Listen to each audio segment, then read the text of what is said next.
अस्सलाम वालेकुम students, welcome to Mohsin Khan blog.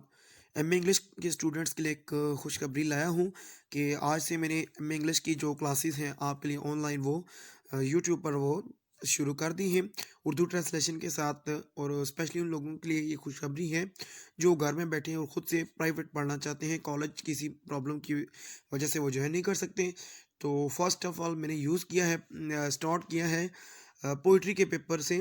Poetry की बुक ये है अलेक्जेंडर पोप की the rape of the log, जिसका इंट्रोडक्शन मैंने कुछ दिन पहले अपलोड किया था। सो आज से मैंने इसका एक बाकायदा आगाज़ कर दिया है लेक्चर का। तो फर्स्ट 20 लाइंस आज मैंने एक्सप्लेन करनी है, तो उम्मीद करता हूँ आपको समझ आएंगी। So let's start. First of all इसका फर्स्ट कैंटो जो शुरू हो रहा है फर्स्ट लाइन से, what dire offence from the amorous causes springs. What dire offence, dire का मतलब होता है सीरियस। ये चूँकि बुक है मेरी, इसमें कुछ मीनिंग्स भी लिखे हुए हैं और उम्मीद करता हूँ ये भी आपको साथ हेल्पफुल साबित होंगे। ऑफेंस का मतलब है मसाइल, amorous mean love affairs, causes mean पैदा करते हैं, स्प्रिंग्स मीन नतीजे रिजल्ट्स। के मोहब्बत के मामलात, एमरस काजिज जो होते हैं मोहब्बत के मामलात, मोहब्बत के मामलात कैसे कैसे होलनाक जुराइम, डायर ऑफेंस मीन होलनाक जो जराइम होते हैं, बड़े बड़े जुर्म होते हैं। मोहब्बत के मामलात से कैसे कैसे बड़े जुराम फौरी तौर पर, स्प्रिंग्स मीन फौरी तौर पर जन्म लेते हैं मोहब्बत के जो मामलात की वजह से। What mighty contest, contest mean मुकाबले और माइटी मीन जो ताकतवर, बड़े से बड़े जो मुकाबले होते हैं। राइज फ्रॉम, राइज मीन उभरते हैं, फ्रॉम ट्रिवियल थिंग्स छोटी छोटी चीज़ों से। और किस तरह छोटी छोटी चीज़ों से बड़े बड़े मुकाबले या फिर बड़े बड़े झगड़े, माइटी कॉन्टेस्ट का मतलब है बड़े बड़े झगड़े शुरू हो जाते हैं। आई सिंग, आई सिंग का मतलब ये है कि यहाँ पे पोइट खुद अपने आप को इंडिकेट कर रहा है कि मैं खुद ये गाता हूँ मैं खुद ये सुनाता हूँ। I sing this verse to Caryll muse a due, मैं आपको ये नज़म एक नगमे के तौर पर सुनाता हूँ। यहाँ पे पोइट खुद अपनी कह रहा है कि मैं खुद एक पोइम सुनाता हूँ। दिस वर्स, ये पोइम, टू कैरल, कैरल को, कैरल जो कि एक फ्रेंड था अलेक्जेंडर पोप का, ये उसके कहने पे ही इसने पोइम लिखी थी, बेसिकली ये बुक लिखी थी।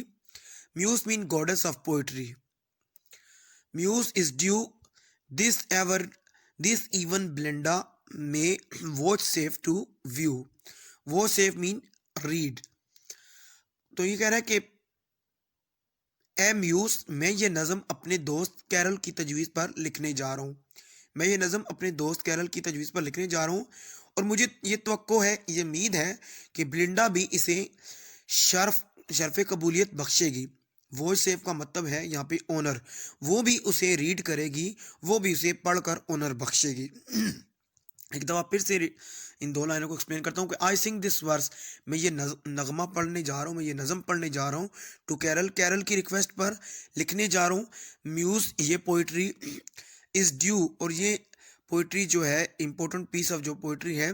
दिस इवन ब्लिंडा में, वो से हो सकता है ब्लिंडा भी इसे पढ़े और उसे पढ़कर, टू व्यू इसे देखे, इसे पढ़कर शर्फ बख्शे। स्लाइट इज़ द सब्जेक्ट, तो कह रहा है कि बेशक मेरी पोइम का जो उन्वान है या जो मकसद है, सब्जेक्ट है, वो बिल्कुल मामूली है। But but not so the praise if she inspire, कितना, लेकिन मेरी पोइम की जो प्रेज और वर्थ जो बढ़ जाएगी अगर ब्लेंडा इसकी तारीफ कर दे। एंड ही मीन यहाँ पे वो कह रहा है कि अपने दोस्त कैरल को, and he approve my less, और वो लेस मीन शायरी की जो लाइन है, अप्रूव मीन हमायत करना या फेवर करना। और अगर मेरा दोस्त कैरल जो है वो इस पोइम को अप्रूव कर दें या फिर ब्लिंडा इसको इसे पसंद करके इसमें रूह फूंक दे, इस इंस्पायर मीन रूह फूंक दे इसमें।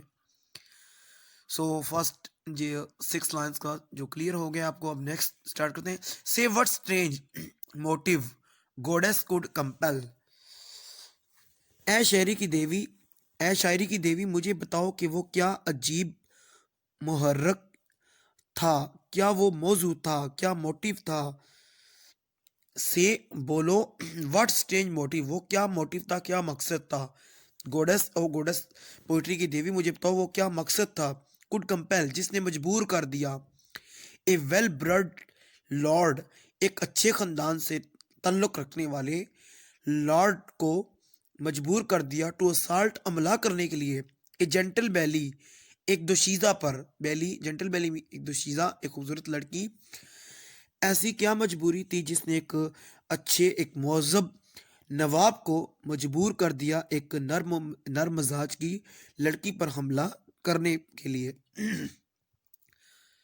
नेक्स्ट है, तीसरी लाइन कह रहा है कि ओ से व्हाट स्ट्रेंजर काज, मुझे बताओ कि क्या अजीबो गरीब वजह हुई होगी, येट अनएक्सप्लोर्ड, अभी तक इस बात पे पर्दा नहीं उठा।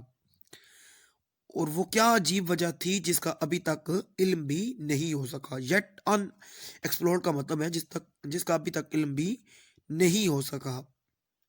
Could make a gentle belle reject a lord, कि क्या वजह हुई होगी कि जिसने मजबूर कर दिया एक खूबसूरत लड़की, एक दोशीज़ा लड़की को, कि उसने एक नवाब को रिजेक्ट कर दिया। ये एक नर्म मिजाज लड़की ने एक लॉर्ड को रद्द कर दिया। क्या वजह हुई होगी। इन टास्क सो बोल्ड, इन टास्क सो बोल्ड, हालांकि जैसा कि आपको पता है कि उस दौर की लड़कियां ऊंचे घराने के लड़कों को बहुत पसंद करती थी, खास करके लॉर्ड पीटर जैसे जो छोटे कद के आदमी। ये बताया गया है कि यहाँ पे वो किस तरह इतने जुर्रतमंदी वाले काम कर सकते हैं। इन टास्क सो बोल्ड, कि एक काम जो कि बहुत ज्यादा बहादुरी वाला काम है। कैन लिटिल मैन इंगेज, ये छोटे कद वाले आदमी किस तरह इसमें मुलव्वस हो सकते हैं या कर सकते हैं ये काम, इतनी जुर्रत वाले काम। And in soft bosoms dwell such mighty rage, dwell mean live, रहना। ये लाइन अंडरलाइन की हुई है जो कि इंपॉर्टेंट लाइन है। तो and in soft bosoms dwell such mighty rage, ये नर्म नर्म और नाजुक सीनों में धड़कती है जब इतनी तेज धड़कने, नर्म और नाजुक सीनों में इतने ज़्यादा जब गुस्सा, रेज मीन एंगर, गुस्सा, गुस्सा जब पलता है तो कैसे अलगता है, और किस तरह ब्लिंडा जैसी लड़कियों के नर्म और गुदास सीनों में इतना शदीद गुस्सा भरा हो सकता है।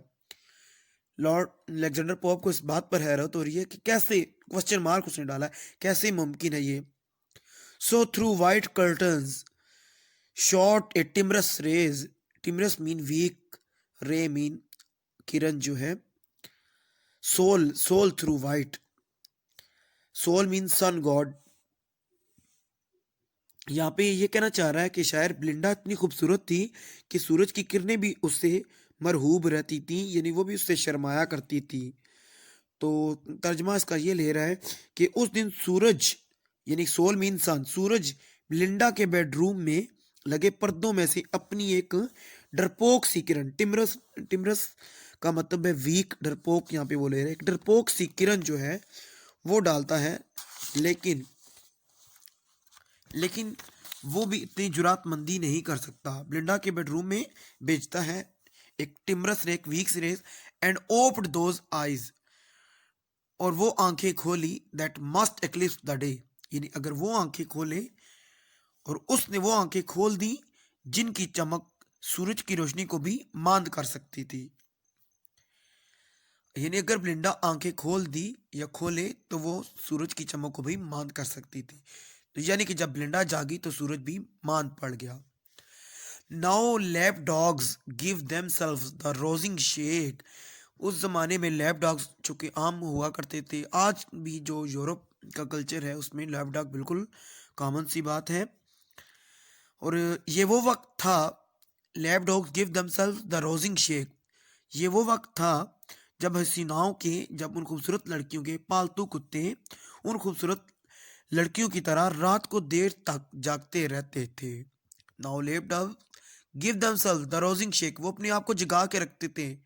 And sleepless lover just at 12 awake, और वो जागते रहते थे और उस वक्त वो अपनी गुनूदगी और नींद दूर करने के लिए अपने जिस्म को झटके देते थे, जैसे कि मोहब्बत करने वाले जो लोग रात को बहुत देर से सोते थे और फिर वो दोपहर को उठते थे। फिर से इन लाइंस का तर्जमा करता हूँ। नाउ लैप डॉग्स, अब जो लैब डॉग जो गोद में पालतू कुत्ते होते थे, give themselves the rousing shake, अपने आप को वो झटके देते थे जगाने, रोजिंग का मतलब जगाने के लिए। जैसे अक्सर ऐसा होता है कि हमारे माशरे में जब कोई बंदा उसे नींद आए तो हम उस पर पानी छिड़कते हैं, ठीक है, वो कुत्ते अपने आप को जगाए रखने के लिए अपने आप को झटके देते थे। एंड स्लीपलेस लवर, और वो लवर, वो आशिक जो रातों को जागते हैं, जस्ट एट 12, वो सोते तो रात को लेट सोते हैं और फिर सुबह के 12 बजे जागते हैं। थ्राइस रंग द बेल, 3 दफा घंटी बजती है। The slipper knock the ground, 3 दफा घंटी बजती है।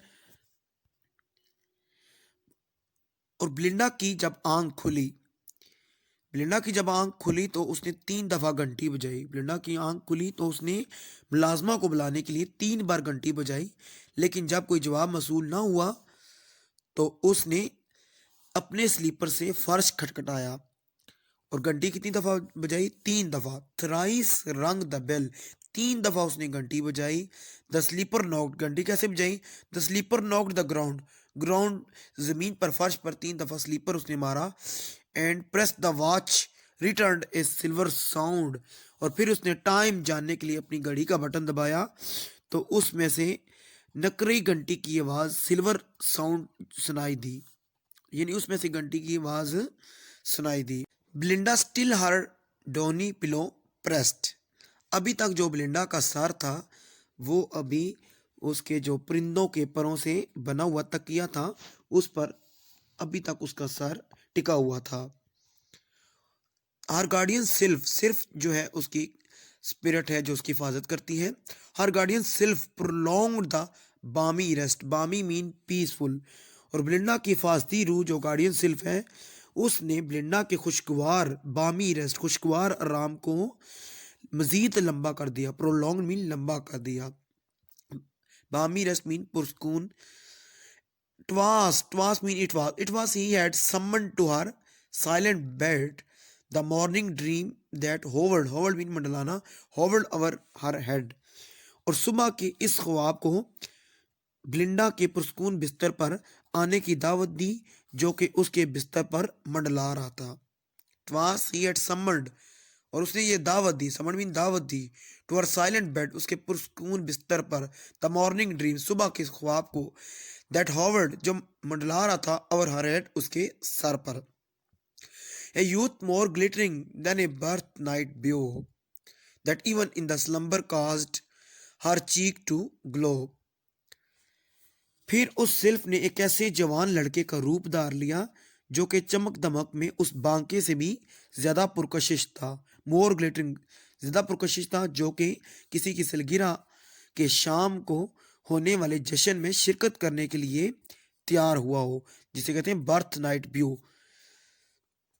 ए यूथ मोर ग्लिटरिंग, एक नौजवान, यूथ नौजवान, मोर ग्लिटरिंग जो ज्यादा चमकदार हो, किसकी निस्बत? Then a birth night view, night view कहते हैं एक आशिक को, लवर को, जो किसी की बर्थडे की पार्टी में शामिल हुआ हो, कोई आशिक, यानी उससे भी ज्यादा चमकदार। Than even in slumber cause her cheek to glow, उस सिल्फ ने ख्वाब में ऐसी हरकतें की कि नींद, स्लम्बर मीन नींद, नींद में ही ब्लिंडा के गाल शर्म से सुर्ख हो गए। ग्लो मीन सुर्ख होना। दैट इवन इन स्लम्बर, हत्ता कि नींद में ही, काज्ड हर, यानी ऐसा उसने मतलब कुछ किया कि कास्ट वजह बनी, हर चीक उसके गाल की, टुगलों रेड होने की वजह, यानी कि उसने नींद में ही इतना कुछ किया कि नींद में ही उसके जो गाल है ब्लिंडा की रेड हो गए।